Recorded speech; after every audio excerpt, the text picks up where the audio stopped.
What's going on, 49er faithful, 49er fam, 49er gang? This is your boy Niner Gang Podcast back in the building. So definitely hit that like button, hit that subscribe button, turn on the post notifications so I can keep you up to date on any and everything San Francisco 49ers. With that being said, let's get right on into it. So today we're talking about the defensive line. Yes, the D line. One of the strong suits of our defense, and basically the reason that you know, our DBs have a little bit of an easier time throughout the season being able to, make these moves on guys and, trying to get to these quarterbacks and stuff like that.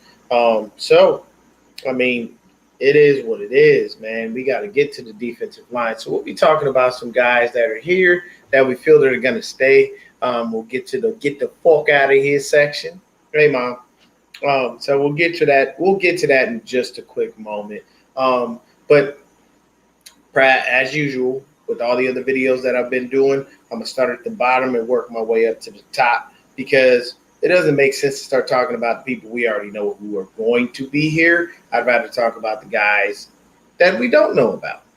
So for this one, let's just start off real simple. Anybody out there know who Spencer Waggy is? I have no idea who the hell that is.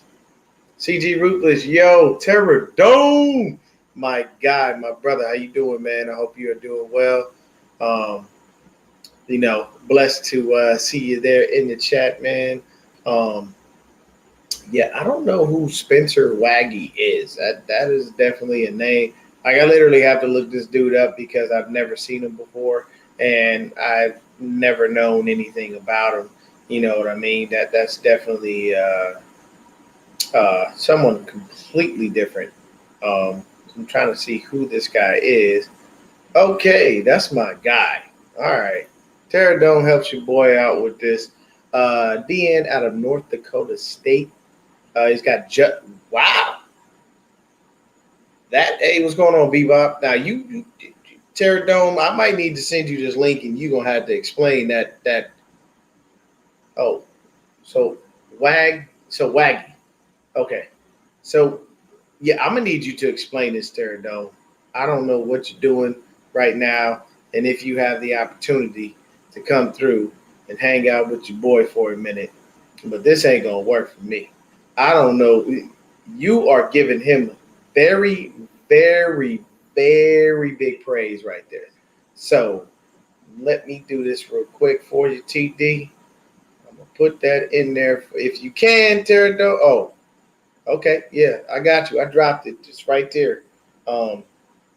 You'll see that in just a second. And then definitely come through and hang out, you know what I'm saying, and explain to me who this guy is, because that is definitely very big praise, people. Terradome literally just said this dude gives him Justin Smith vibes. That Cowboy is rare air. From his days in Cincinnati to his days with us in San Francisco, where he decided to retire. I definitely need that right there, man. And it looks like his name is pronounced Waggy, so that's cool. That's cool. So he'll come through and help us understand who this guy is, because I've never, ever, not once seen who this dude is. And these are all just names that, I pulled from Niners Nation. Shout out Niners Nation. They do great, great work over there. So I have the whole list of all of our defensive linemen here. And definitely I'm going to give Terradome a second to get himself set up and, come through and hang with your boy. I know he's on the East Coast, so it's a little bit later over there. But, yeah, there it is. There it is. So I'm going to bring in now, what y'all have to understand is Terradome is a bishop, okay? Terradome is very well respected, and when he speaks with authority, and he speaks with fact.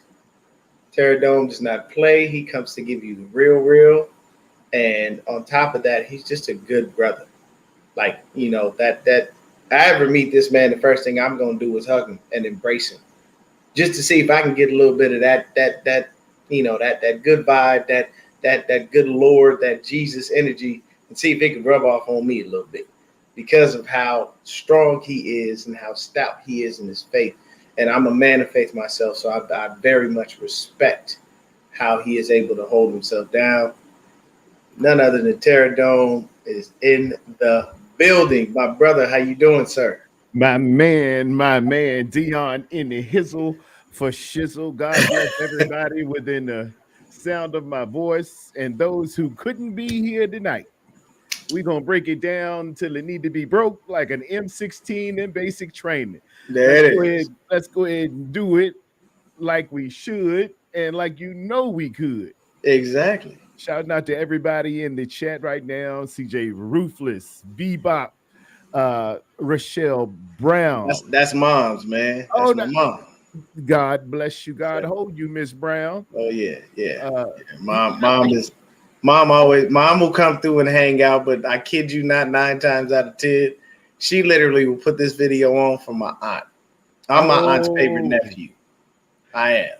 So she loved me to death. And believe you me, whenever she sees me on and she's with my mom, she has to put me on because she'll go to, hey, no, he's on. Put it on. Kelts. Rich. Kelts. Rich. If you want, bro, I will drop that link again. If you have the opportunity to come through and hang out with me, you're more than welcome. You let me know and I'll shoot it to you. You know what I'm saying? I've been dying. I gotta get Rich on the show. It's so hard to like. Rich is a busy man, but he is a family man. So I nothing but love to him. But yeah, Rich, if you got a few moments tonight, bro, to come talk about this defensive line, you let me know. I'll drop you the link, my brother. CJ Ruthless as well. Wonderful dude too. Oh, yeah. No, we loaded tonight. I'm gonna tell you the same thing you always tell me. When you get out of the traffic, let me know. He is a big proponent of, like if you driving, you get stable, you get safe, and then you come through. But I get it. So talk to me about Spencer Waggy. Spencer Waggy is out of North Dakota State. I've been hearing some good things about him. He had a pretty decent camp. He's a little bit uphill because we bringing back Drake. Yes. Drake coming with it, and we went over to the Raiders and got a young man from Richmond, Virginia, Lloyd C. Bird High School, Cleveland Farrell. We expecting big things from him as well, but this kid Waggy, man, he's supposed to be pretty big. He's one of our Euro-American brothers. And he comes out. Everybody says he comes off the ball really well. As Chris Kusarek would say, he gets off the ball. He's got that GTF or get the F off the ball. Yeah. Quickness that we looking for. Got some strength with him too. And the way I'm hearing it, with the way Wayne Breezy and them saying, the way a couple of people saying, I haven't laid eyes on, but they said, hey, he can get after it. He had a good camp. He looked to be he's gonna play himself into a job. That's what I'm hearing. And I don't know who's gonna leave, but I know we need that compliment to Nick Bosa. We can't be like Eddie Kane and the Five Heartbeats or David Ruffin and the Temptations. We need more new addition in our lives. We need everybody to contribute on this thing and really blow up. So if you can get the passer on the ground, you can be a San Francisco 49er, particularly if you can get in double digits. And it looks like this kid's got a motor and he gets down to get after it. I'll pull up his. Yeah, because it says right now, I'm looking at a little bit of a background on him. He is 280 pounds. He's an edge rusher. He looks like he's 6 foot. Let's see here. And he's from his hometown is South Shore, North Dakota. Yeah, so, he one of them North Dakota boys. Yeah, I was gonna say, he definitely country out there, boy. It ain't much. I tell you right now, it ain't much in North Dakota or South Dakota. I've never been. but You got to I'm be able to going to ball. safely Yeah. assume there's a lot of land. Yes, sir. You I know, got him at I got his college measurables at a 6'5", 282 Okay. out of Watertown High School up there in South Dakota. Okay. He was in the Hula Bowl. He's a finalist for the Buck Buchanan Finalist Award. He was 13th on that. He was he was on the All-American team in North Dakota State. They had some good, very good athletes come out of North Dakota State. To include that tall wide receiver who went last year, who went to the Packers, Christensen, I believe his name was. He went in the first round, and a young man named Trey Lance came out of North Dakota State. Yes, And he's an FCS All-American. He put up, pretty decent numbers in 2019 as a sophomore. He was all Missouri Valley Football Conference honorable mention. He just had 4 tackles, and those were in the playoff wins versus Illinois State, where they were in the quarterfinals, and James Madison in the championship. James Madison is in Virginia as well. They recruited me out of high school. They had such greats as the great Mr. Charles Haley from Gladys, Virginia. Okay. And Gary Clark that used to play for the Washington Redskins way back in the day. As a senior, he returned for his 5th year of eligibility due to COVID-19 and his the impact on that in the 2020 season. That's what happens with a lot of these guys that we're seeing. And that's why shout out to all the graduates of the last, I don't know, we'll call it 2-3 years. Man, they got hit with some stuff that it just didn't happen whether you're a high school graduate or college graduate. If you're graduating in this pocket right here in this time, y'all saw something that we just didn't see coming up. A pandemic where everybody just stay home, and you had to take shots or you didn't take shots, and the whole place. Yeah, it was a whole lot of stuff going on there. So we're gonna have some slip-ins here. We're gonna have some people to get picked up that I gotta look like they came out of nowhere, or people just fell off the radar because nobody was really getting out in the 2020 season. And I'm telling you right now, Chris Kacerek going, he finds a way to get the best out of people, which is why I'm always happy that he doesn't want to be a defensive coordinator. Because that means he's not going anywhere. Yeah. There's a lot of people, because he tapped himself like, hey, I'm going to go ahead and, stay with this defensive line thing. I don't want to do no defensive coordinator job, nothing. And he seems to work very well when it comes to that. Yeah. So for me, he's a real hands-on coach's coach. If I could, I know it's a touchy situation right now, but we got a lot of people saying, hey, why didn't Kyle coach up, or why didn't somebody coach up the mechanics of Trey Lance the last 2 years like they're supposed to? If they real coaching and developing, that's what they're supposed to do. But a lot of them are not Billy's and Joe's technical guys. They are merely, advocates of, hey, this is the game plan. This is what we're running here. If it's a 2-high safety, let's do that. But Chris Kacerek, why he wants to stay in that individual defensive line coach is because he is very hands-on. Chris Kacerek is going to show you how to step.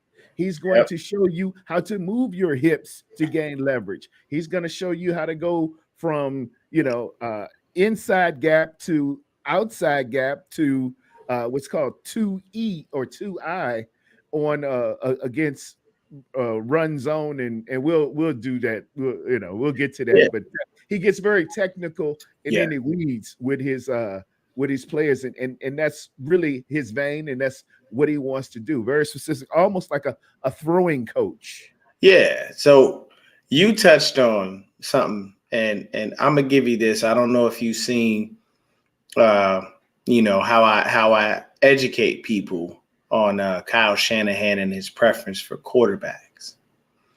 So Okay. Go ahead. a lot of people misconstrue my words or don't pay close enough attention to what I say. I've never in my life ever said that Kyle Shanahan is a racist individual. I do not believe that to be true, and I've never stated that. I have only ever stated that he has a type. He has a specific type of quarterback that he would like, and his quarterback is a semi-mobile pocket white quarterback. Okay. And what I explained to people was, if you look at just the history of Kyle Shanahan and coaching and everything, name the last black quarterback that he had. It was Robert Griffin III. Yeah. Outside of that, have you ever seen a black quarterback in his presence? You have not. With the exception of Josh, is his name Josh? Yeah, Josh Johnson, which we don't even want to mention that. What, Mr. Two-play concussion? Yeah. Josh Johnson bounced around the league forever. So he always finds his way into a camp or somebody. As it is what it is. Tommy Huxley in the building. What's going on, sir? But you are correct. He isn't known for developing what has been stereotypically or kind of geared towards the dual threat African American quarterback. Yeah, he hasn't. And even when they got Robert Griffin III, him and his dad, when they were in Washington, again, I'm from the DMV, I'm from Virginia, so I know very intimate knowledge of what was then the Redskin, now the Commodores or Commanders or whatever. Well, now they got to change their name too. Somebody owns the rights to that name, so now they got to change their name again. They just they can't catch a break. Hey, they need that symbol that Prince had. Yeah, just that. Just take that. And guarantee. The funny thing is they can put that up and somebody from Prince's estate will probably sue them for that. Yeah. They ain't got no chance. But what I was telling people is Kyle's dream quarterback is Josh Allen. Why? He has everything that Kyle wants. And it's Josh Allen now. But I got to a big argument with this dude on Twitter because he told me, he was like, well, Kyle wouldn't like Josh Allen in his first couple of years. I said, but there's a but here. Mm-hmm. He would have allowed him to develop. He would have waited. I said, look at it like this. Look at the current quarterback situation. Trey Lance is there. He's ready. There's nothing wrong with him. He's in camp. He's performing. They're being a little disrespectful in my eyes by splitting reps between him and Sam Darnold. I feel like Lance should be getting the bulk of the reps, at least 70%, and then Darnold should be getting 30%, and the scraps can be left to Allen. And it's only respectful because Lance has been here. But what are we doing? We trading off days. Oh, well, you get it this day, Lance. You get it another day. But look at what Brock Purdy did. Love what he did. Short span of time, man came in, lit the league on fire, erased the Mr. Irrelevant tag from himself, all of those things. I am in no way saying that Brock Purdy is not a good QB. Yeah. I am just telling you he don't have an upside, Trey Lance says. And this is just a fact. If you notice, Danny Gray has been fully irrelevant unless Trey Lance has been on the field. And no one can tell me different because that's what's been happening. Well, Danny Gray has been irrelevant with Jimmy G on the field. Yeah. And it's a situation for me where I explain myself to people when I tell them, I'm just letting you know that there's a specific quarterback, that specific type of QB that he looks for, and that's what it is. A lot of people go, oh, no, man, it's not about race. I'm like, if it's not, then why, when RG3 was drafted, did they wrap back around in the 5th round and go get Kirk Cousins? They did it purposely because him and his daddy, they have a type. Look at it like this. The only black quarterback that Mike Shanahan ever coached was Donovan McNabb. And that was at the end of his career. Other than that, everybody was Caucasian. So I'm just pointing out the fact. I can't argue one bit that it does persist. I look at it like this. Mm-hmm. In life, you have designers and you have stylists. Mm-hmm. Your designer is a Hugo Boss, a Christian Dior, yes. A Christian Louboutin, Tom Ford. Yes. They're these designers. Mm-hmm. But then if you want, and all of them got them from players to Hollywood to music, they have stylists. And these stylists are not necessarily those big name designers, but they know what looks good on you. They know what you going to, and they're going to put whatever design it is on you to look your best when you need to look your best, or to present you how you need to be presented. Exactly. A play designer is not necessarily a play coordinator, caller, or stylist. A stylist will know that what's going on, Rod? This is what I need to do to put you on. These are employing to your strengths. I'm going to make you look your absolute best out there. If you don't throw it long, we're going to specify on throwing it short. If you don't like to run left, we're going to let you run right. I'm going to make you pretty. I'm going to make you that dude.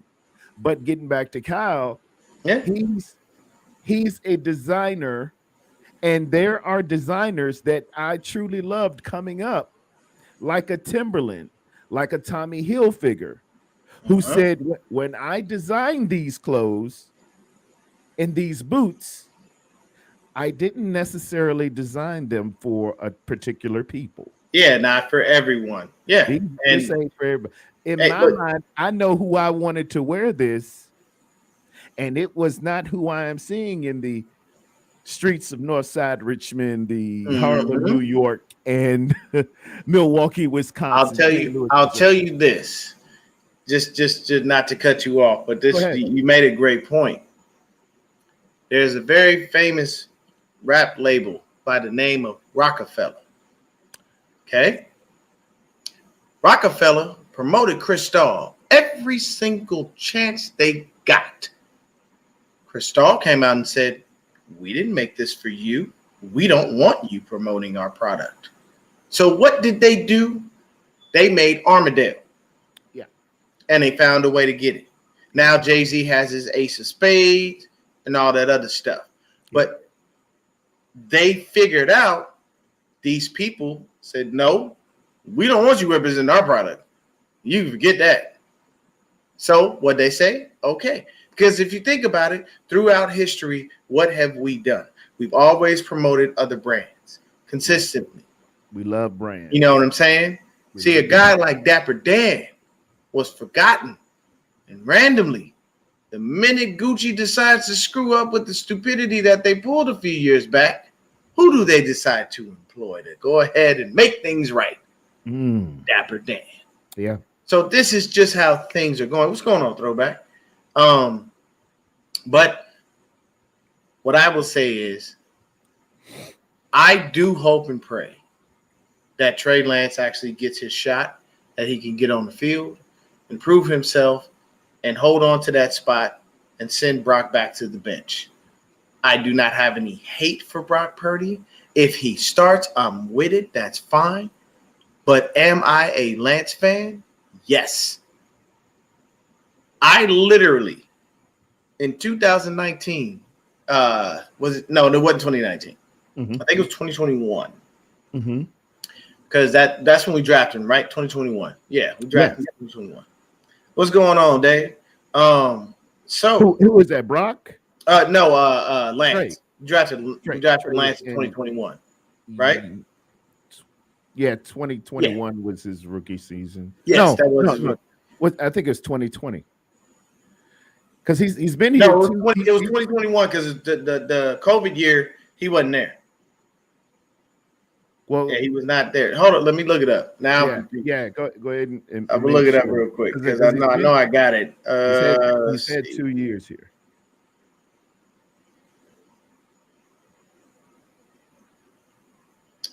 Yeah, 2021. Okay, so I was correct. Okay. So 2021, I go to the first my first game ever at Levi's, and I had the pleasure of being able to meet Miss Debbie. Prayers up for her and her recovery. With everything going on with the surgery and everything like that. Hopefully she gets better, and hopefully Niner don't tear the house up again because he went through some anxiety, boy. But basically in 2021 when he was drafted, they sat him. They said, all right, we're going to stick with Jimmy. We're going to let you sit. You're going to learn. You're going to see things. But he gave us those flashes that gave us a little bit of hope. We saw him come in the Seattle game. He looked better than Jimmy did in that game.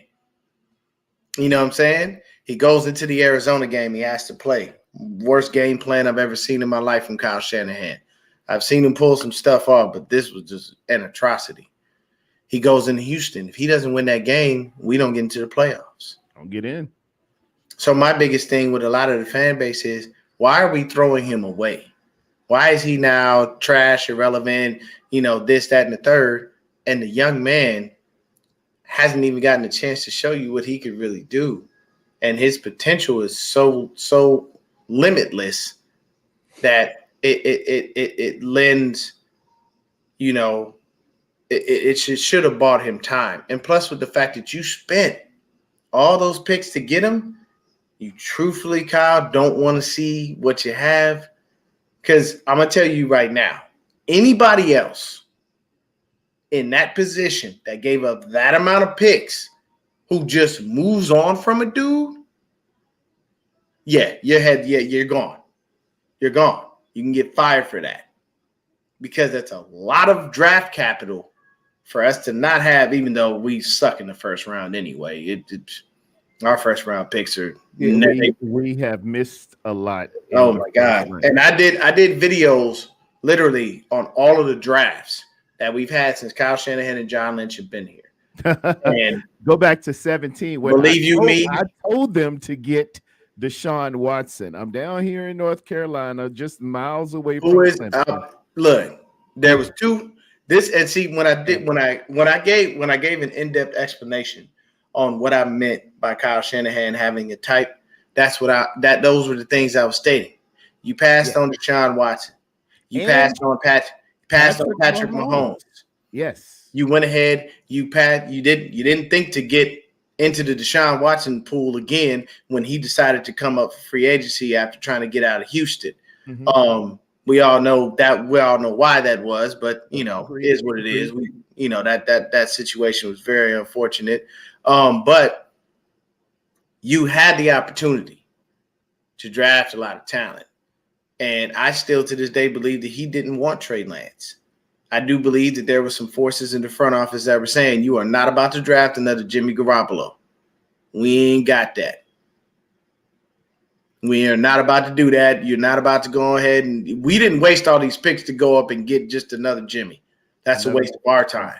A Mac Jones. Yeah, Mac Jones. So I'll push back with this. Go ahead. The reason they say they didn't particularly they didn't even go and see Patrick Mahomes was because in Kyle's mind, the designer, Kirk Cousins was coming. He designed it all. He wanted Kirk Cousins to wear his design, his clothes. He had in mind that's what he wanted. And that was his model.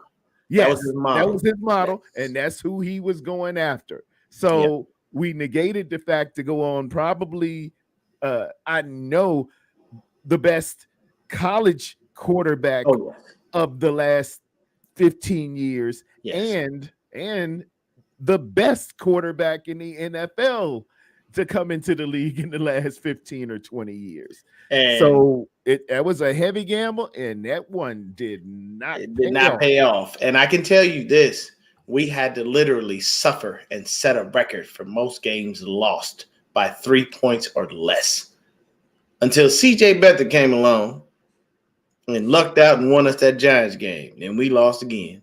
Then here comes Jimmy. But we can get back to the D-line. We don't have to stay on the quarterback. Me personally, give Lance a chance. I've been saying it. That's my chant. That's my mantra right now is give Lance a chance. Let him get out there on that field and show you what he truthfully has.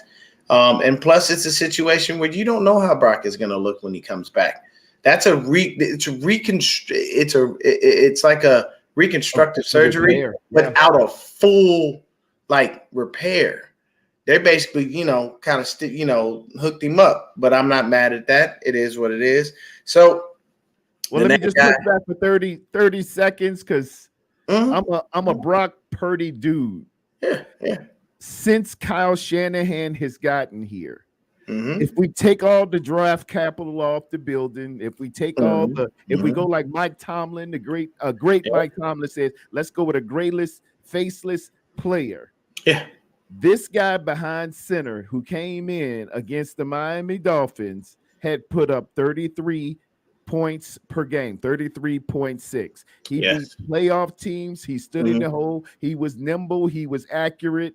He went to the playoffs and put up 41 on Seattle. He went to the Dallas Cowboys, a very, very good, stout defense, came in and he didn't make huge plays and put huge numbers on them, but in playoff football, you minimize the mistakes. And while Dak Prescott was on the other side, he didn't. Brock Purdy has twice as many playoff wins as Dak Prescott does. Twice as many as the next competition, to include Justin Herbert, to include a whole bunch of these other guys. And I dare venture to say we haven't seen a guy like that. No disrespect to Trey. No. But this dude just came in as a rookie, man, looking safeties off, staring blitzes down and changing arm angles, running for him and doing different stuff. He just so different. Watching San Francisco 49ers since I've been 10 years old and I'm 53 now, I haven't seen it done that good really since the Montana Young Garcia time.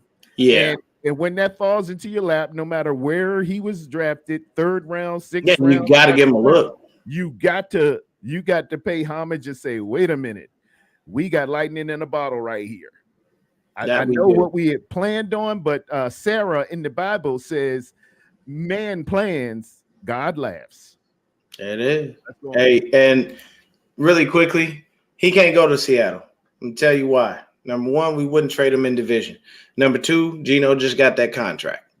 So they wouldn't want him there. And to be honest with you, there's only one place that I would want Trey Lance to go.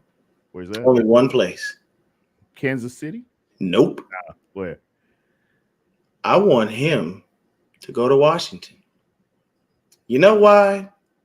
There's a young man there by the name of Eric Bieniemy. And you know who he was coaching all these years? Oh, my. Mr. Mahomes. Who did Lance work out with? My. Mr. Mahomes.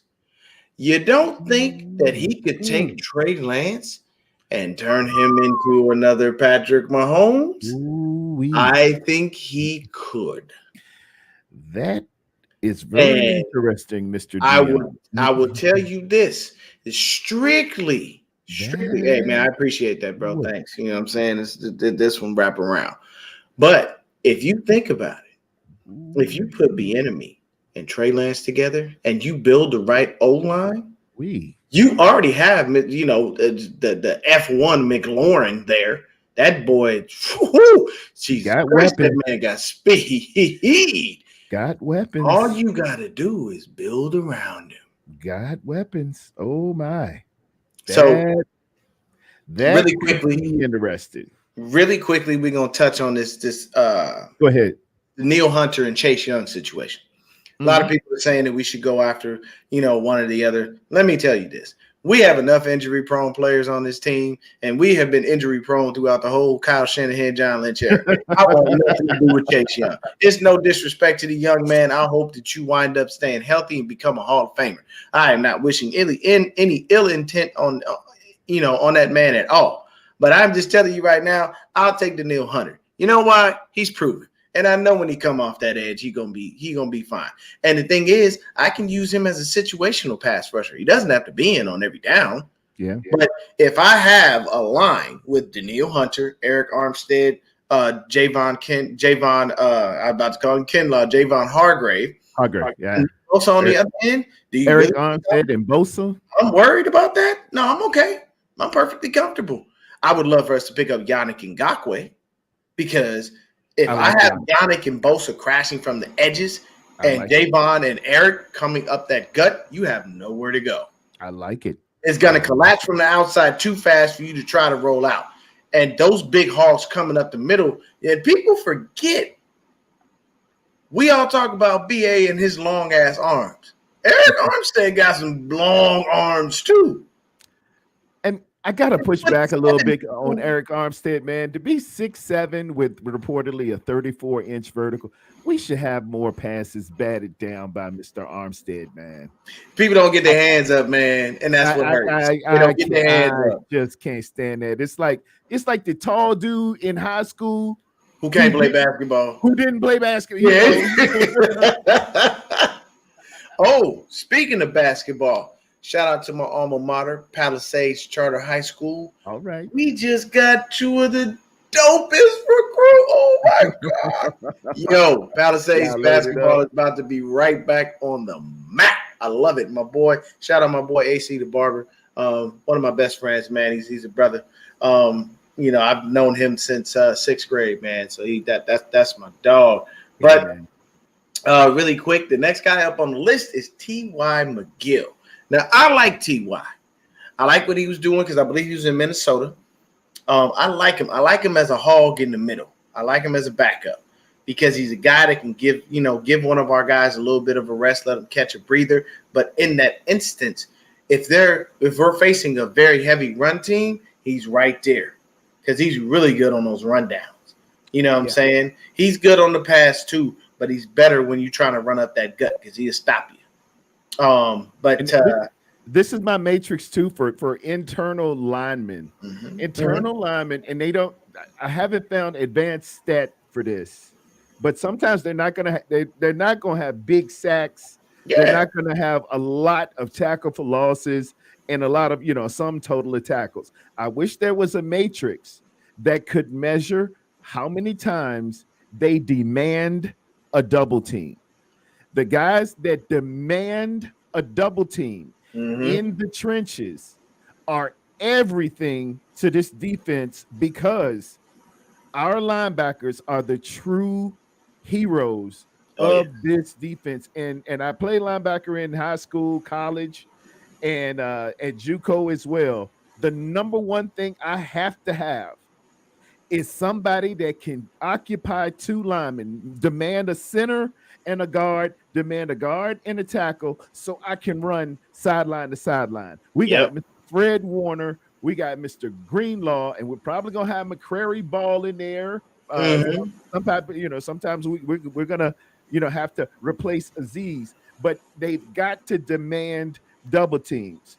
If they're getting pushed back in my lap, man, that's a bubble already made. That's 4 yards out the gate. That's 5 yards out the gate.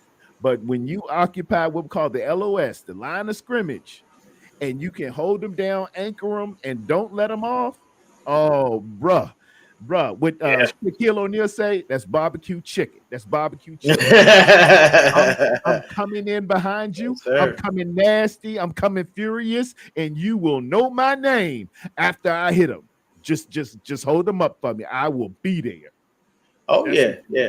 So T.Y. is definitely a good dude. I like what he brings to the table. The next guy up on our list is going to be the guy that we redshirted last year, Mr. Kalia Davis.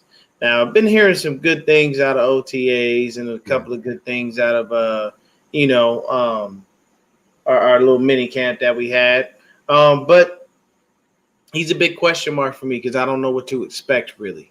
When we drafted him, we had to sit him, so that's a whole year off. And while a lot of people have high expectations, I'm just not sold yet. I need to see something. I'm gonna be watching preseason very, very heavy to see what these guys look like.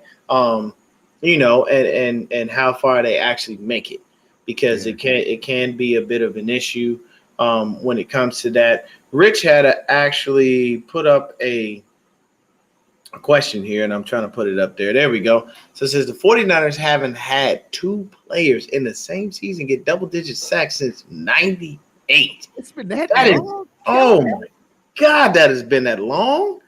Kels, even when the Cowboy and Aldon Smith were here? I could have sworn they had to do it at least in that time frame. But then you never know. Man, wow. Kels, if you can, man, be our producer tonight. Yeah, definitely take a look at that, because I've never seen that. I mean, I would have sworn at least when the Cowboy and when Aldon Smith were here that both of them at least had to have double-digit sacks.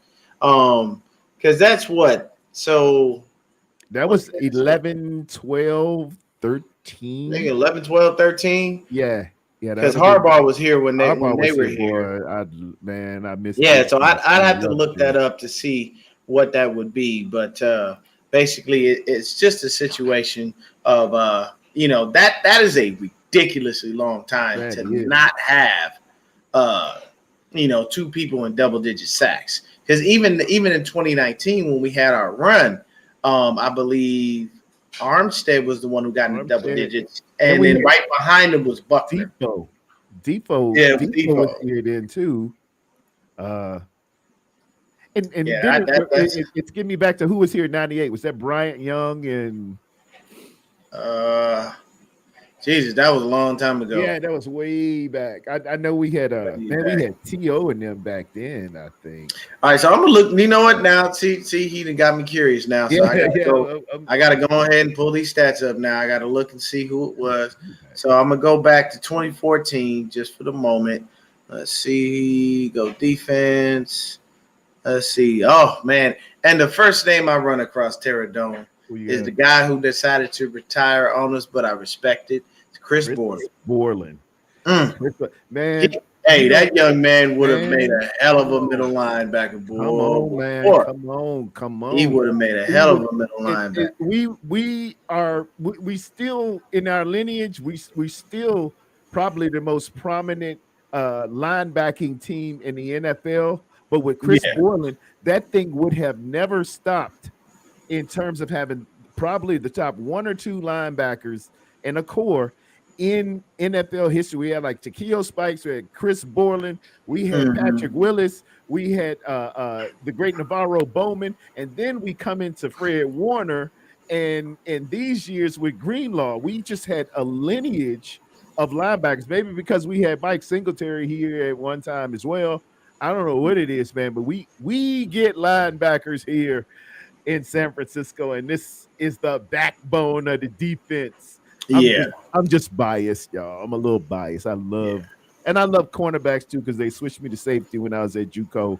So I like a little cornerback, and I played some DL in middle school when I was young. Okay. Yeah. See me, man. I just play football with my friends because I was the only guy who could actually, I always got picked up because I was short and I was fast. Everybody knew. You had some quicks too. You had some quicks. Were you quick? Oh yeah. I had quick twitch, man. So I'm looking at the 2012 regular season. Aldon Smith was at 19 and a half. Jesus. Aldon Smith was different. Yeah, he was a monster. And then I'm looking for the Cowboy. Yeah, the Cowboy only had 3 that year. Oh. Dang. So yeah, Aldon was eating up all the same. He wasn't sharing. He was David Ruffin, and he wasn't playing. He was like, look, man, y'all ain't gonna survive without me. Yeah, I need it. So then in 2013, Cowboy only had 8.5. And then Alden had 8. Yeah, he's right. Wow, oh my goodness. Man, all that time we had, and those we haven't had it. Dang, that is good stat, oof, man. Good that's stat, not that. Yeah, that's not a stat that we want to have. We want to Yeah, have guys, but I do believe that changes this year. If you're still watching Yeah. Kelly, I do believe, because we have too many good players for us not to wind up with the double digits. I think that's going to work out well for us. Let's see here. Okay. Adam Spain, haven't seen you in the chat before. Appreciate you coming through. So he says, I hadn't thought about that before. We've had great linebackers for years, but I've kind of taken it for granted. I'd add that our O-line is probably better than most have thought since the Harbaugh era. As of right now, our O-line is fairly solid. We still have a question mark out on Colton McKivitz because we don't know what he will be at right tackle. One thing I can remind people of is that Colton McKivitz did play all across the line at West Virginia. So he primarily played left tackle, but the man was all across the line outside of center. He never played center. He's played left tackle, he's played right tackle, he's played both guard spots. And you know how Kyle is, he loves his versatility. Yeah. But with that being said, the next guy up on our list, Kalia Davis, for me, I'm just going to leave him as a question mark. Because I will as well. That's all we can really say. I have to see what you can do. That's all I really can say about Kalia Davis. Now, we got a guy named Marlon Davidson. Now, I'm not really familiar with who this dude is, so I'm just going to say his name and skip on past him. Now, we got Mr. Kerry Hyder.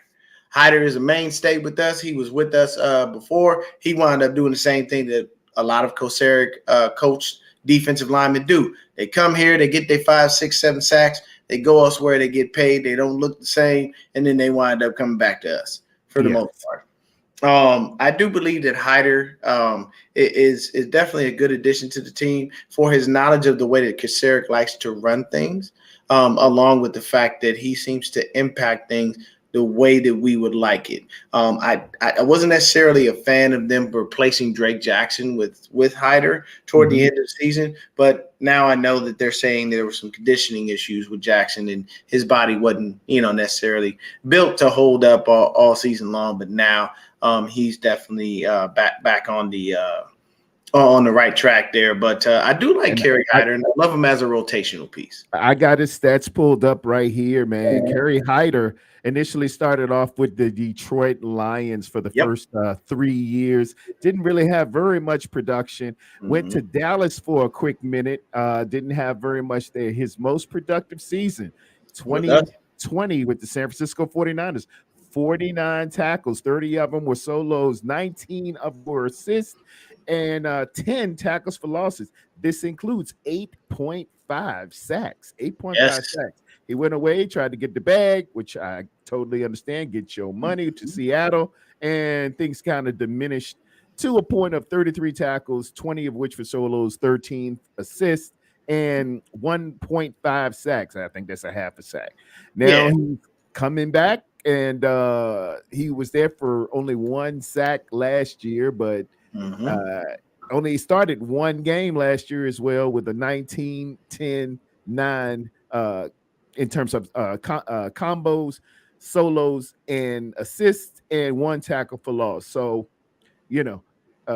there's definitely room for improvement, and it has been there before. I'm going to say on average, this guy's looking at probably about 5 sacks, maybe will be his average. Yeah, that's his ceiling. Yeah, that's his ceiling. I don't see much more from Kerry Hyder, only because he's not an every down guy. He's a rotational piece. Yeah, and it's that's okay because we like rotational pieces because they come in and do exactly what we need. And that's how it works. So Adam says Chris Kocurek, wrong spelling. Yeah, we all know, man. I think it's Kourek. I think. It's 2K. It's double K on that, Chris. It's double K. Okay. Yeah. He said he's one of the best D-line coaches in the league. Do you attribute anything to his style of coaching, to us not batting down more passes? I don't believe that it's his style of coaching. That honestly is just something that players know. Okay, Joe Staley made a good point about that. He said when guys get their hands up, you give them a jab to the stomach. And you make it quick, you make it not noticeable. But if you do that, what are you going to do? If your hands are up and somebody punches you in the stomach, what are you going to do? Bring your hands down. Or like on wrestling, they said a hit to the midsection. Yes. You know what that meant. That Y'all grew blow up to the midsection. Saturday morning wrestling. You knew what Oh, that yeah, was. yeah. He hits him in the midsection. You know what that was. Yep. All guys but know. I don't think it's his style that would affect that. I think that's more so a player thing. Like you just have to have an innate sense because to be honest with you, Drake Jackson was batting down passes for the small period of time he was in. He made sure when he didn't get to the quarterback, those hands were up. So it's just something that people have to learn to adopt when it comes down to it. So I do believe that Kerry Hyder is a great piece. Next up, we got Kevin Givens. Now, Kevin Givens is another good rotational piece. He played a couple of, he did what he had to do last season. So he played 13 games. He wound up having 20 tackles, 2 sacks, and 7 tackles for a loss, which isn't bad as a rotational guy. You probably would like to see a few more sacks here and there, but he still got some good push, and I think Kevin Givens is a solid rotational piece, and he's really good on the rundowns as well. What say you? He is a rotational piece, just like you said. Pretty big kid. The first thing that comes up when you hit Google is Kevin Givens signed a 2-year, $1.08 million contract with San Francisco 49ers, including an average annual salary of $540,000 in 2023. Will earn a base salary of 1.4, a signing bonus of $600,000, and a workout bonus of $100,000. Yeah, which he ain't gonna see much of that. Not living in California, them taxes there, boy. Oh, good Lord. And we are just up against it, trying to get guys in, particularly, monetarily thinking. I wouldn't play for nobody but Texas and Florida. Yeah. But they gotta, make go with the bologna burgers or something, make that money stretch. Hey, I tell people all the time, you find a way to make your money stretch. I kid you not, I tell people when we were little, we used to have an actual so in elementary school, they used to post up what you was gonna eat for lunch for the whole week. Yeah. We had that at home on the fridge. Hey. So we knew what we was eating. Yes, sir. Some weeks it was spaghetti. You know why? Because you can stretch spaghetti. You can stretch spaghetti. Hey, you can stretch it for several days. Yes, sir. All you got to do is get the ground beef, get the spaghetti noodles. You go ahead and put it together. Make sure you season up your ground beef. Go ahead and throw in your sauce, and you can eat on that for a while. Yeah, that's lunch. So, that's a snack. That's everything. That's everything, buddy. Now, that's to get it going. You put a little piece of toast with it, boy. Make it happen. Hey, look, you make your own little Texas toast. That's me. Now, 49 Throwback has a question for us. It's a little off the topic, but we're going to roll with it. Elijah Mitchell as number 2 or Jordan Mason. Now, I'm going to allow you to go first because I already know where I'm going with this. Bruh, let me tell y'all, back in the day, in the early 90s, there was a cat named Phil Jackson who coached the Chicago Bulls. And that's my squad. I know. He said one thing: get a ball to Jordan. Jordan Mason is my guy. A lot of similarities with Jordan Mason coming out of the great state of Georgia. He went to Georgia Tech along with another guy who played for the Shanahans years ago named Terrell Davis. He went to University of Georgia. Coming out of those respective universities, both of them have exactly 2,400 yards rushing. And when I saw Mr. Jordan run for the first time, I was like, oh, this is TD. He got TD written all over. They're built the same. They come through, give you a low pad level. They hit the hole. And I dare venture to say right now on this team, even with the great CMC, who is all pro. Yes, sir. As far as a pure running back in the sense of what you want to see as a running back, hit the hole, go slow to it and fast through it. and with low pad level, this dude Jordan's probably the best pure running back we got on this squad. While Elijah Mitchell, while explosive and good, spends a lot of time in the training room. Mm. And you can't make the club in the tub, we used to say. In that high, you can't make the club in the tub. These 49ers will move on, and probably you'll see Elijah Mitchell in another uniform, maybe in Miami or another perspective. Yeah. So for me, I got to roll with you. It's Mason for me. And here's my thing. Elijah Mitchell, when he's on the field, is amazing. This is a young man who literally does not average less than 5 yards a carry every time he's on the field. Like last year, for the small period, Elijah Mitchell played 5 games. That man had 279 yards. That is 6.2 yards per carry. And he only played 5 games. So you see the potential for greatness. Yes. But you also see that he cannot stay healthy. Them knees are like Mr. Glass. And that's what kills you. That's what hurts. It's like, I'm gonna liken it to this. It's like going to church saying, you know, I need a good word today. I need a good word. I need this pastor to get up there and tap into my soul today. And you go and you're like, yeah. Oh, it's youth day with a singing. guest, it didn't work out. A guest minister, and they like, yeah, right. And you were just kind of like, Bibles to this. He said, what Reverend Knight?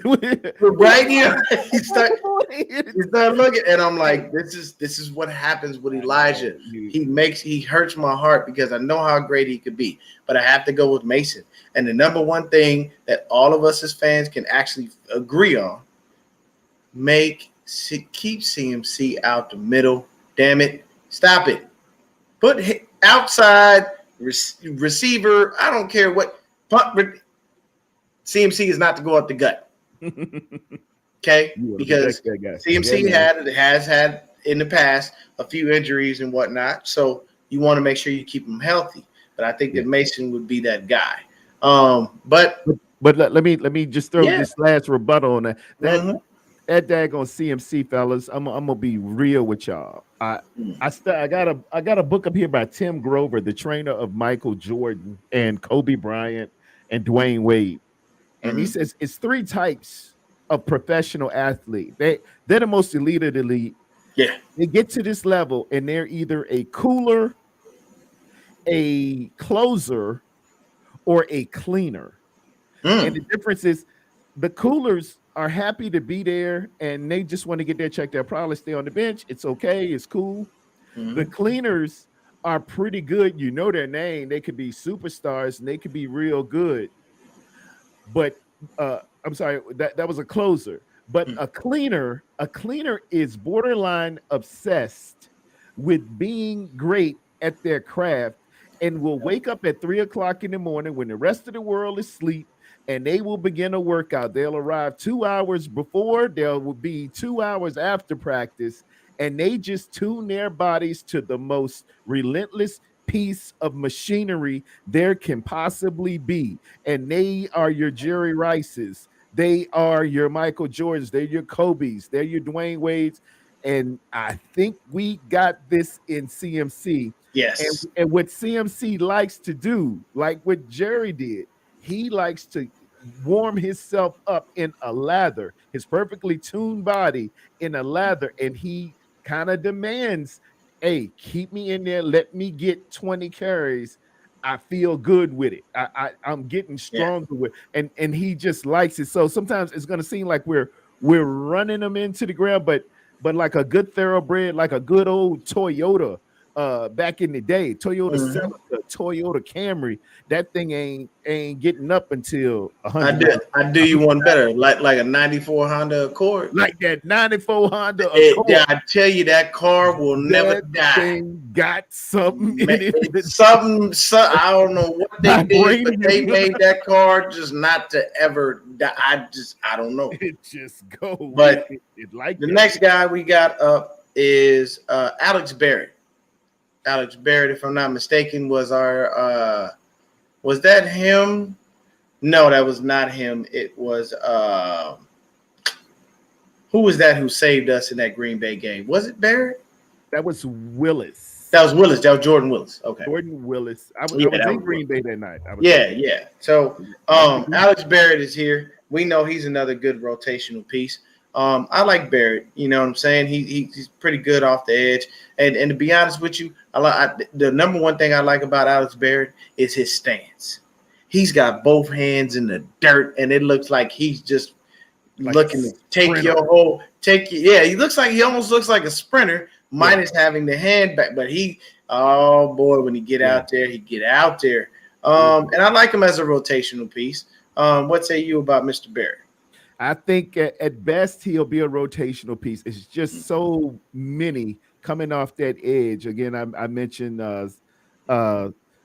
Cecil, Cleveland Farrell. I mentioned Drake and Waggy. It's gonna get close in there with Barrett to be a rotation off this edge, because you got Nick Bosa in there. Man, Nick ain't. It's Nick at night. It's Nick all the time. Automatic. But he'll be fighting for something. He'll be fighting to be a piece. Okay. He'll be fighting to be a piece. Now, the next guy up is the draft pick, Robert Beal Jr. Now, me personally, from his size, honestly, he seems more like a linebacker. He is. He seems more like an outside linebacker, like another Aziz or something to that effect. That's what I'm seeing from Beal. Honestly, that's what I'm thinking as far as that is concerned. It's not to say that he can't come off the edge. I honestly think he's got a little bit of a longer shot at making this squad, just due to the fact that we have so much depth.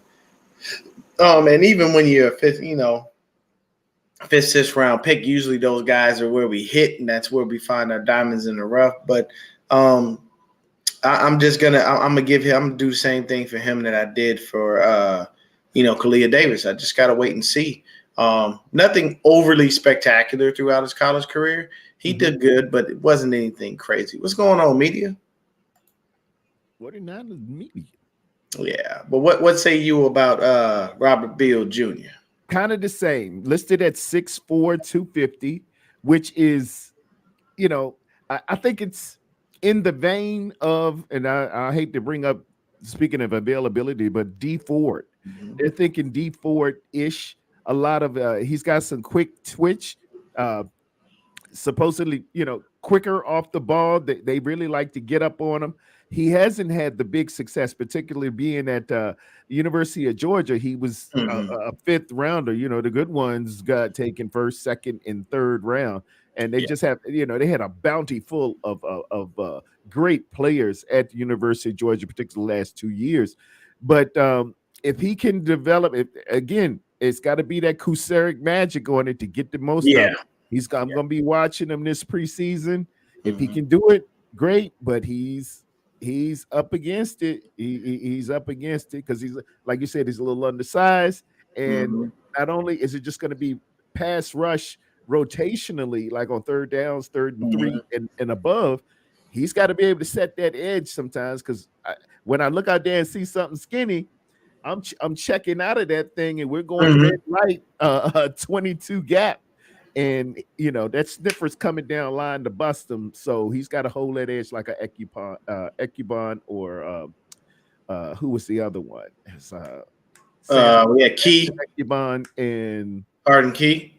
No, outside Ekubon, and I forgot. I'm forgetting the other ones. I forget. Yeah. I think we'll have another. I think he's gonna come up on this list here. Yeah. But I definitely understand that, and he said, throwback said, D Ford robbed us. We all know D Ford robbed us. That ain't nothing new, man. D Ford got out, man. Look. Let me tell you something. Whenever I say Charles Omenihu, that's who it was. Omenihu, yes, sir. That's it. Yes. So this is what I would say on the subject of D Ford. It was very simple. The 49ers overpaid him. Yes. So while we all feel that he robbed us, this was on the organization. And the reason was they knew his track record when he came over. Yep. And you have to think about it. I'm in a career year. I need to show up and show out. Yeah. I ain't got no choice because other than that, I'm not going to get paid. So we went ahead and set D Ford up for the rest of his life if you need to. And it's very simple. You go in, you get your money, and you chill out. You don't have to worry about nothing. That man could have did us a solid and saved us a whole lot of money. We'd had a whole lot more cap space if he actually retired. Yeah, but man. understanding the business and knowing how it works, he ain't retired. He said, "Nah, y'all go ahead and cut me. Just give me more money. I'll be good." And I can't look. I'm not about to sit up here and knock that young man's hustle. Unfortunately, it was with us. I wish it was with somebody else, but it kind of is what it is. You'll never see D Ford on an NFL field again, unfortunately, just due to the fact that those injuries are going to continue to linger. And be honest with you, outside of us, ain't nobody going to be dumb enough to pay that man, an absorbent amount of money for, partial production and knowing you only going to be available 4-5 games. That's a waste of my time. But vet minimum at best. Yeah, Clelin Ferrell is the next guy up on the list. We got him from the Raiders, obviously, and the last guy we got from the Raiders was Arden Key. He gave us about 5.5 sacks, something like that, and he looked pretty good for the small amount of time in the rotational piece that he was. I do believe Clelin Ferrell will be the same type of guy. What say you? Clelin Ferrell, Richmond, Virginia, Lloyd C. Bird High School. I got big hopes for Clelin. He was with one of the best defensive coordinators in college football, man. A cat named Brent Vrabels or Vrabels. He, they had some tremendous success at Clemson University. Him and Wilkins, who was down in Miami, and they just used to ball out. He goes over to the Raiders, and it's a bit lackluster in 21 and 22. I think a total of 105 combined tackles and 10 sacks. But I think, man, again, the concern magic is going to come through. He's at 6'4". He's a little lighter, but an outside guy at 265. I think you can coach him up. I think he's going to be a serious rotational piece. I think he can get to the pass. I don't have him projected to get past Drake Jackson, who's bulked up a little bit, and I might be overstepping a little bit, but I think he's going to be pretty solid. And they brought him over, man. You got to improve because I think the Raiders just had so much go on in 21 and 22. Did the guy, the receiver, had that business with the driving the car, and who's that? That was Henry Ruggs. And then they had the coaching controversy with Gruden, and then the car situation. We all know the Raiders are just a toxic organization. They just are. And to be honest with you, so shout out my boy Joe Mahoney, man. He always hollers at me, sends me stuff on Instagram. He sent me something right now that said that it was a Raiders fan, and he was being a little overzealous, saying that how are they going to stop Jimmy G from getting his third Super Bowl with the Raiders? First of all, Jimmy didn't win both of them Super Bowls that he was there for. He was a bench warmer. He rode the bench, and he got a Super Bowl the same way Vernon Davis got a Super Bowl, by sitting on the bench, not doing nothing. You existed. So Vernon Davis can say he's a Super Bowl winner. You know why? He was on the Broncos when they won. It is what it is. But Jimmy, no, it ain't Jimmy will get hurt. Jimmy is hurt. So if he doesn't pass this next physical, Raiders are basically free and clear, and they ain't got to give him no dang money. But from what I heard as far as reports, they kind of knew about this situation ahead of time. So they were fully aware and they understood it. But the next guy up on the list is Austin Bryant. Now, media said that he is not a huge fan of Austin Bryant. I don't know much about him, but, he's a maybe. He's a maybe for me. I feel like he may or may not make the team. But what do you think about Mr. Bryant here? On the bubble as well, Austin Bryant. I don't have too much about him. We got to see. We definitely got to see about Austin Bryant, but he's definitely on the bubble because we're not keeping but 4 edges and probably we're not doing that.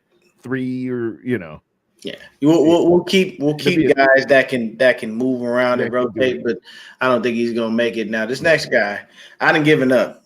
I'm done. I don't expect anything. If I get something, I'm good with it. If I don't, my expectations weren't high.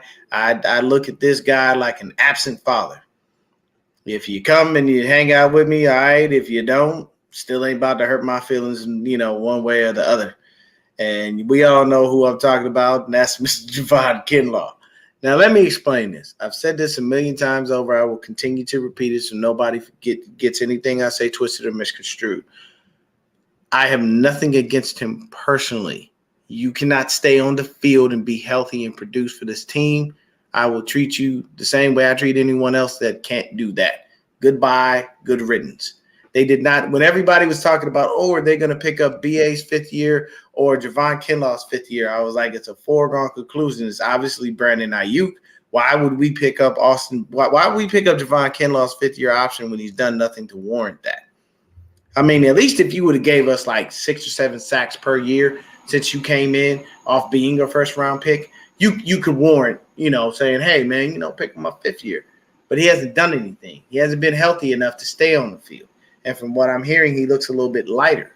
So while I understand the knee issue is something ongoing and whatnot, he's here because we don't want to just pay him $5.5 million to do nothing. So will he make the squad? Yes.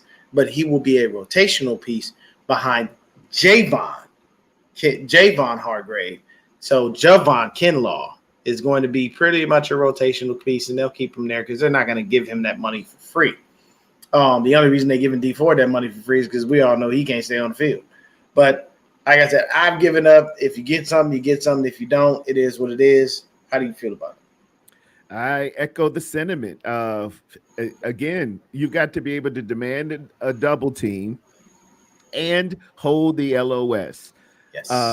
And man, it looks so bad in Philly. It was like embarrassing. When they start showing them clips, I was like, "Oh Lord, this is bad. So bad."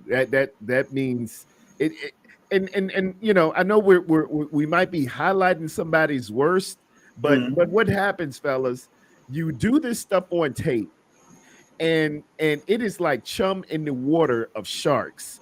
They see that, man. People are going right after it, and now they're like, well, if I can't beat this guy up, I'm pretty much sorry. And if you get thrown out of the club, if you get lambasted up front, and you're in my lap as a linebacker, man, we got issues, we got problems. If you notice, the first injury in Philadelphia that day on the 29th of January was Fred Warner making a tackle, and he was down on the turf, man.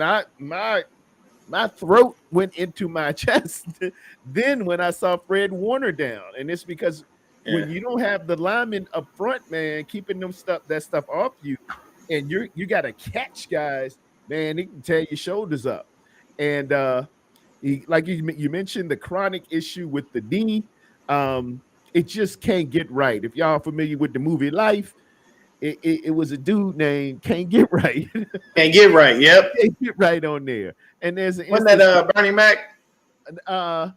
Who was Can't Get Right? No, it's Bokeem Woodbine.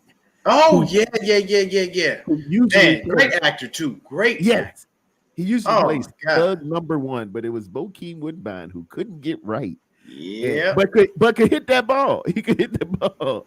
He could. And Can't Get Right was getting himself into a little bit of trouble there now. Yeah. In the movie. He was hitting everything. Can't Get Right was out there doing some things he wasn't supposed to be doing now. But yeah, man, it's a situation of that's the perfect name for him, man. We gonna call Javon Kinlaw Mr. Can't Get Right. And the next guy on our list we stole from Philadelphia. Basically, they couldn't open their pocketbook, but we damn sure did. We went on ahead, gave this man, I think, $84 million. Paid him, man. We paid him, and he went ahead and did some good things for us. And I'm trying to find his numbers Here we go. Javon Hargrave played a full 17-game season.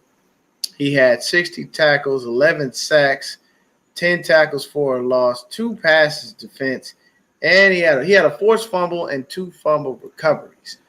And I think he had 66 pressures last year. That's damn near more than all our whole line or something like that.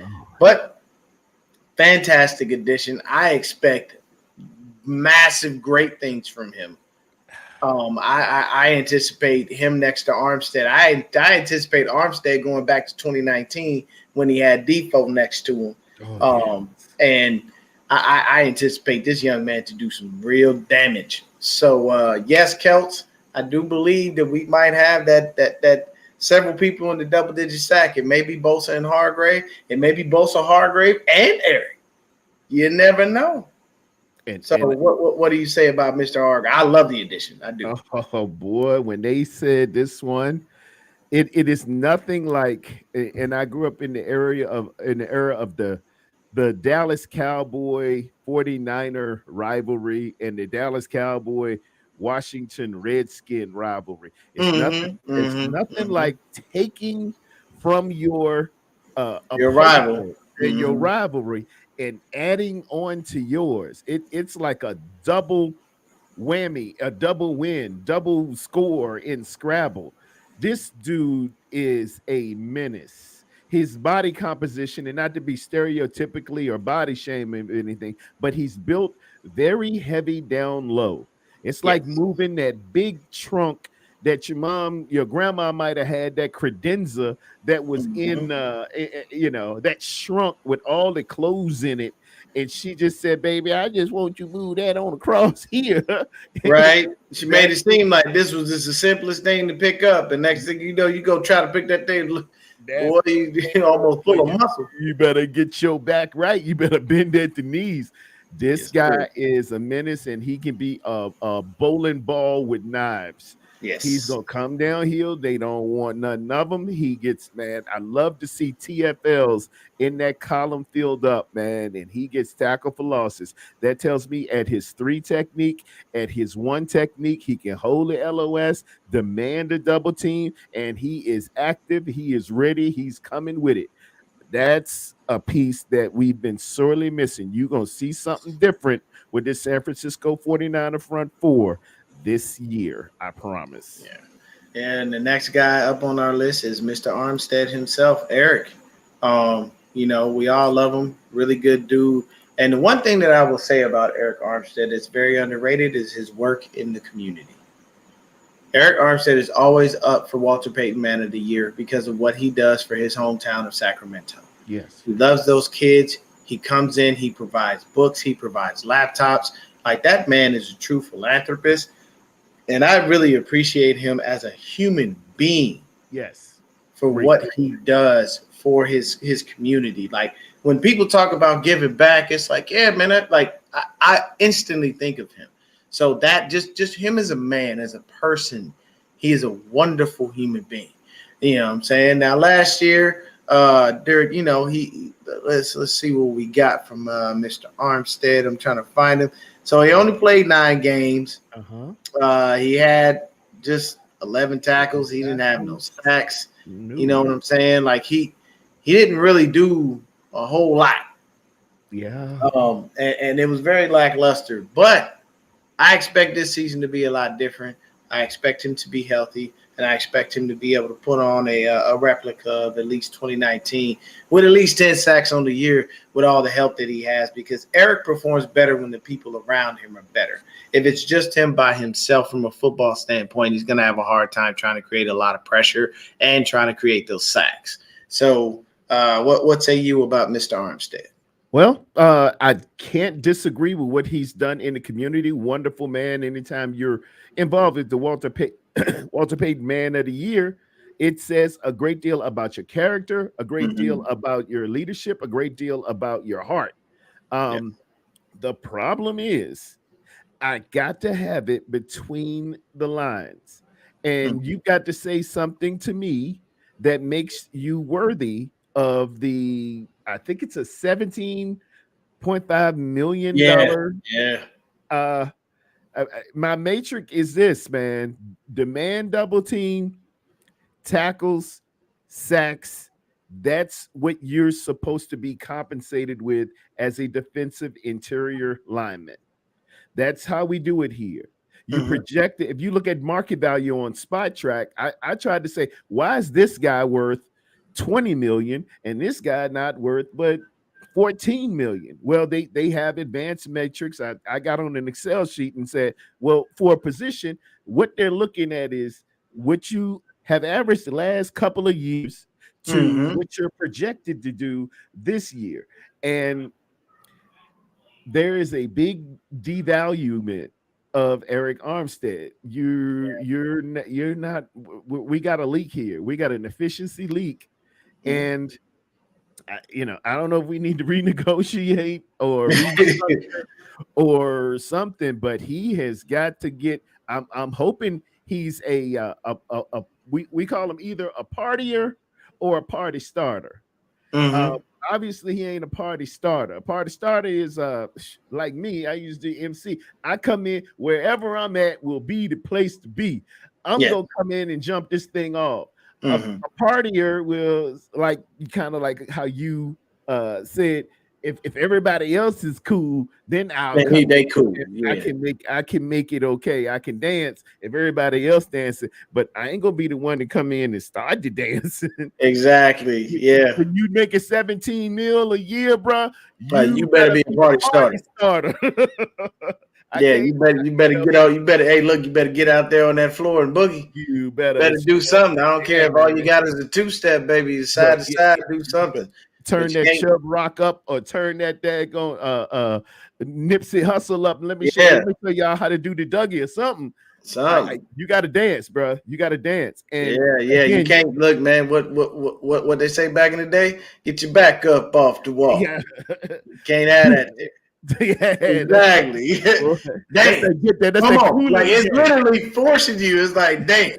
Come on. Like they pulling you out there. They're like, look, man, y'all killing and we ain't gonna have that. But you can't be on the wall. Okay. And you can't be 6'7" with a 34-inch vertical. And once you extend your arms, you're what, 8'9"? Come on, man. I got to have some pass breakups. I simply can't. I got to. If you're not sacking, I got to have the pass breakups. I got something. To have it. Yeah. TFL something. So Roy Baker, Kelt says it was Roy Baker, Chris Dolman, and Bryant Young. It was a half a sack away from being three guys in double digits, which would have been fucking fantastic. I would have loved every second of it. So the next guy we got up on our list is going to be that man, Drizzy Drake Jackson. I honestly, when I heard Kasarik speak about him and how he told him, hey, when are you coming back? And he said, I love this answer. He came back. He's been here. He's been working. He's been doing what he needs to do. I expect Drake Jackson to come out this season and do some very, very good things. Drake Jackson on our season last year, Drake Jackson played 15 games. He only had 14 tackles, but Drake Jackson people still had 3 sacks. And he had 8 passes defensed. People, do you know the only other person on our squad that had more than him was Mooney Ward and All-Pro Fred? That's a safety and a linebacker. No, I'm sorry, DB and a linebacker. This man is a defensive lineman. 8 passes defense. So you know what that tells me? When I don't get home, they up. Yep. Okay? Like you literally, the song that should be playing in your head is all I do is win. Number 1, to give you motivation to go out there and win the game. Word up. Number 2, to remind you, every time I win, everybody hands go what? Up. Go up. And they stay there. So you have to think about it like that. And for someone to play that many games and have that level of production, you know what I'm saying, as a rookie and still be a rotational kind of guy and not necessarily the starter, those are good numbers. that bodes well for this next season. I expect big things from Drake Jackson. And I've said this before, and I will stick to it. Drake Jackson, if taught right, and if he does things the right way, next Dwight Freeney, mark my words. God almighty, big words. Because Dwight had that bend. Man. Good Lord, that young man had a bend and flex that you just could not get there was no way to as a tackle. It was frustrating because you're like, how am I gonna get this damn low to the ground without falling over or hurting myself or doing anything? I like that. But yeah, man, that's my comp for him. If you get him right, boy, Drake Jackson next Dwight Freeney. But what say you, sir? High praise. But he's got very fluid hips and very athletic explosiveness. As this kid can do. He's 285 pounds and doing backflips. Oh yeah. I think the only other person that did that was crazy was JPP. He did it at the combine. JPP before he blew half his hand off with that firecracker. He did that at the combine. I think that man did about 20 backflips in a row.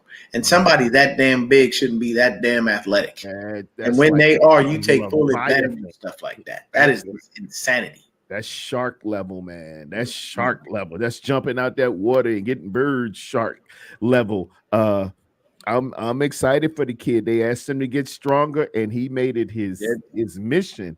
I seen him at the presser with his cutoff T-shirt on, and he did not miss arm day. No, he done thickened up, and he done put it in the right places, and I think he can carry that weight. Some people can't carry extra weight. They don't look right with it, but when you pack it on right, when you pack it on good and lean, man, it means a difference. Now you can anchor better versus the run. Now you're more prohibited or more formidable when you're going against pass rush. You can use your hands more. That's what he needed, more hands action.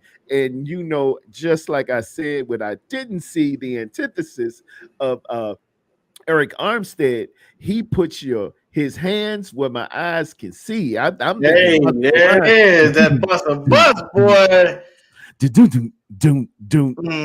what I need to see my defensive line putting their hands where my eyes can see. Hey, look, and we want them to be straight buck wilding in the place to be. Yeah, man.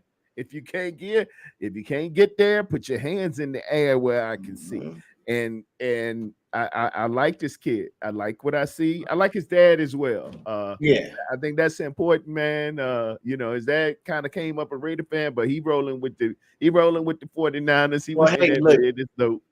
It was just like when Bosa was in the NFC Championship a couple years back. And his family was there to support. Joey was there. And so was his mom. And his mom basically was there, and she always wears a split uniform. She has one that has Joey and one that has Nick. You know what I'm saying? And Joey told us a long time ago, y'all think I'm good? Wait till you see my little brother. So that's the next man up on the list. I only anticipate him to get better having a Hargrave next to him.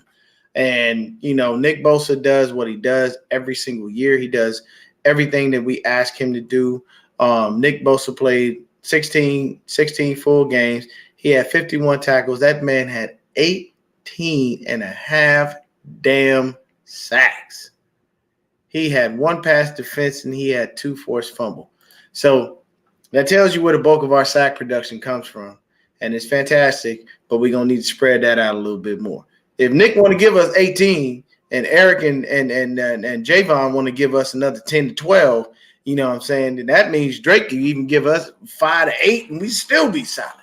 But I don't expect anything less from Nick Bosa. I expect him to continue to come in and be great. I love that he goes down to Florida, works out, does what he needs to do, works out at the gym, and then comes back, and he's always in shape. He's always ready to go. I've always jokingly said that Nick Bosa was doing pass rush drills in his mother's stomach.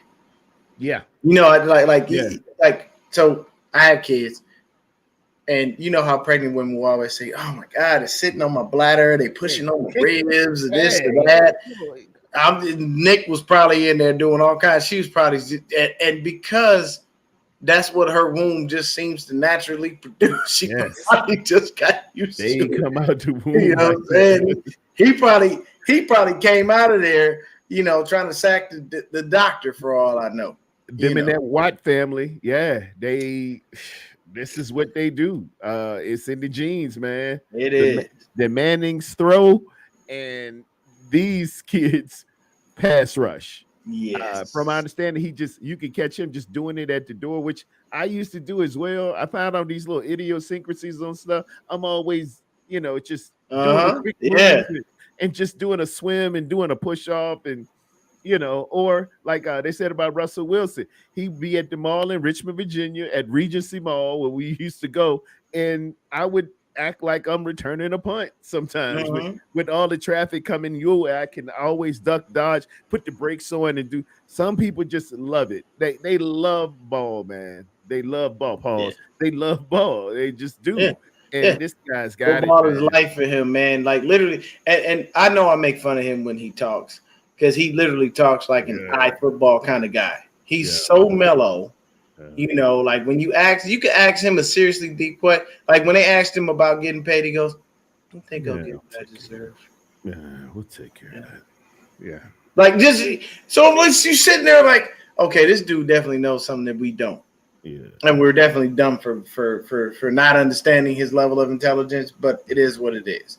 So we have a section. We have a portion of the show here, as far as for these, when we're talking about the players that will make it, the players that won't make it. Okay. So I'm gonna give you some names in this portion of the show. And Brandon's been waiting for this. It's called "Get the Fuck Out of Here." No. So that "Get the Fuck Out of Here" is reserved for people who ain't gonna be here. Now everybody has, guys that they may or may not like. And guys that they may or may feel are going to make the team. So what I'm going to do is I'm going to give you some names. Okay. And you can stay, this guy's going to stay. He'll make it. Or get the fuck out of here. GTF. Get on out of here. GTFOH. Yes. So we're going to start. Spencer Waggy. Stay. Oh, okay. Okay.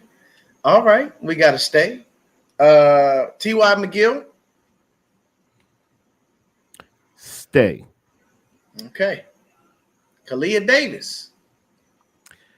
GTFO. There it is. Kalia Davis, get the fuck out of here. There it is. Marlon Davidson. GTFOH. Get the fuck out of here. I got to agree with you on that one. Kerry Hyder. Stay. Okay, I'm with you on that one. Kevin Givens. Yeah, GTFOH. Ooh, okay. Alex Barrett. GTFOH. Ooh, Robert Beal Jr. Stay. Okay. Cleveland Farrell. Stay. Austin Bryant. GTFOH. Yeah. He's got to get the fuck out of here. So we're in sync pretty much, man. So we're saying our starters are going to be Bosa, Jackson, Armstead, and Hargrave. Their backups will be Kinlaw, Farrell, Beal Jr., Hyder, and T.Y. McGill. So that gives us 9 defensive linemen. One of them got to go. Now, if one of them has to go, I'm going to tell you right now, it's going to be, for me, it's going to be Beal. And I'll tell you why.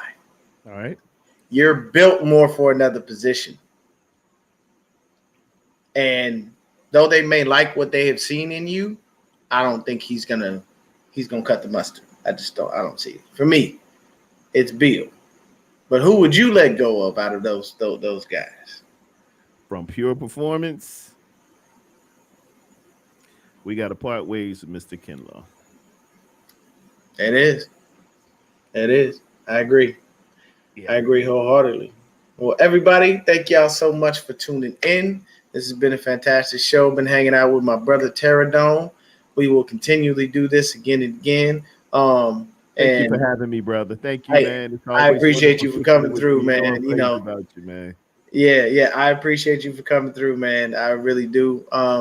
You know what I'm saying? We're gonna definitely do some, again, in the near future. But everybody out there, please stay blessed, stay faithful, stay safe, and most of all, go Niners. Go Niners.